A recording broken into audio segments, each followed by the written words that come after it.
Çapak çalyat, çapak çalyat, farklı maşgalany karşı alyat. Çapak çalyat, çapak çalyat, üyüşüp toyuňuzy kutlaýat. Azal Ýüzüňize gelinsiz şatlyk süýgü bilen, ömrümüzü bağladyňyz süýjü duýgu bilen.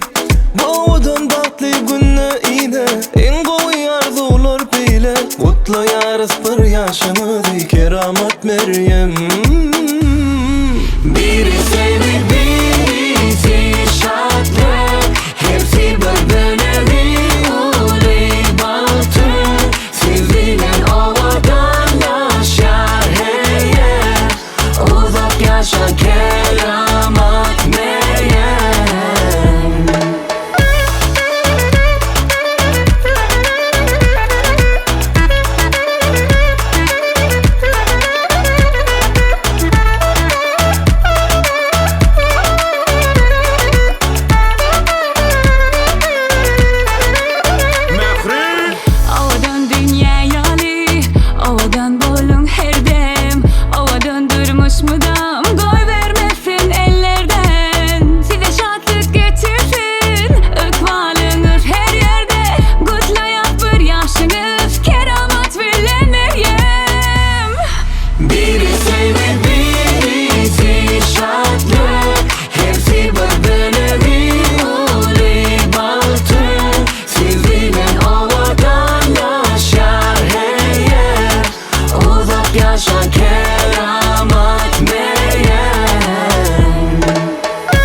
Yaşantı şatlık bilen, dinle.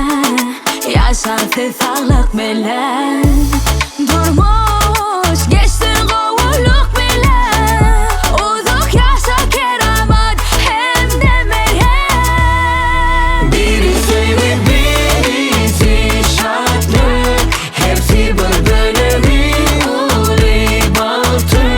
Sizden ovadan yaşar her yer, uzak yaşa keramat Meryem. Esbiter. Bugün ulu toy gün, bugün en gowy gün, bugün bayram gün. Yeah. Bugün ulu toy gün, bugün en gowy gün, bugün doglan gün. Keramat bilen Meryem'in çapak çalýanja elleri, eýjejik owadan ýüzleri, nurdan olur ya her yeri. Yeah, tans oýnaýat, bugün tans oýnaýat, bäbekleri gujakdan goýmaýat. Olar bilen her pursat alaýat, dünýäde en süýjüje balalar siz, en gymmat, en gerekli. Hemme ýakylaň gutlaýar ýürekden, tezar hemmeler, hemme yer, uzak ýaşan keramat Meryem. Biri sevdi, birisi şatlık, hepsi